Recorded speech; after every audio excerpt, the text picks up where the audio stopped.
Welcome to this video on forming the right research question presented by the Guidance and Mentoring Committee of INORAS International. My name is Hanusha Durganaudu. I'm currently a fifth-year medical student from Malaysia. In this video, we'll be exploring a range of topics concerning the formation of the right research question, which includes the importance of the research question, features that characterize a good research question, how to go about formulating it, as well as the PICO framework. The research question is often referred to as one of the most important components in research. The reason for this is because it greatly influences the entire research planning and research activity, in that the main focus would always be to find an answer to the question posed. It also summarizes the significant issue that the research aims to address, thus giving the researcher a clearer direction to pursue. While planning your research project, it will be useful to consider the following questions. What am I aiming to find out? So what is it that I want to know? Any interesting points from the data? This could be data that you already have or data that you're planning to find out. Does the data provide you with answers to what you want to know? Will you be able to question the data and make valid, relevant deductions from it? And perhaps the most important thing to consider is, will you be able to answer the question ultimately? So here we look at some features of a good research question. Firstly, it has to be specific enough so that you'll be able to measure and investigate it objectively. Having a manageable scope is also important. So the scope shouldn't be too large that it becomes difficult to investigate, but not too narrow that the results are unable to yield any significant deductions. Clarity and simplicity is also important to allow easy understanding among readers. Research question also has to be relevant in that it is an issue covered in the research and interesting to potential readers.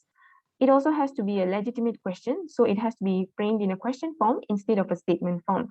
And most importantly, it has to be answerable and should be something that we are able to investigate about. So at this point, you might be wondering, how do we actually go about formulating a research question? Usually, we start by identifying the broader subject of interest out of existing data in the area. For instance, this could be something as general as childhood obesity. Next, we will research the general topic to find out more detailed information on what literature and data already exists in the area. Using this information, we will then narrow down the topic by asking how and why questions. So for instance, why is childhood obesity becoming more prevalent? At this point, if you notice, the question is still pretty broad. So we then form a more specific and measurable question from it. An example of that would be, what are the environmental factors leading to increased prevalence of childhood obesity in young Malaysians?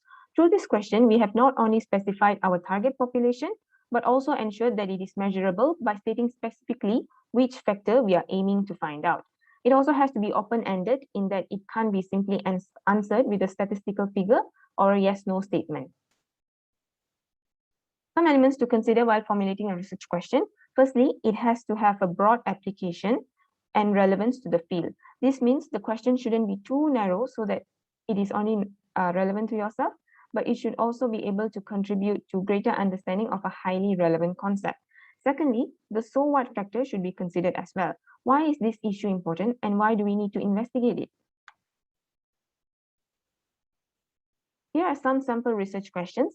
As you can see, they are typically structured in the question form. Next, we move on to the process of revising the research question. Firstly, we try to form a purpose statement based on the research question, which highlights the reason why we are investigating the issue in the first place.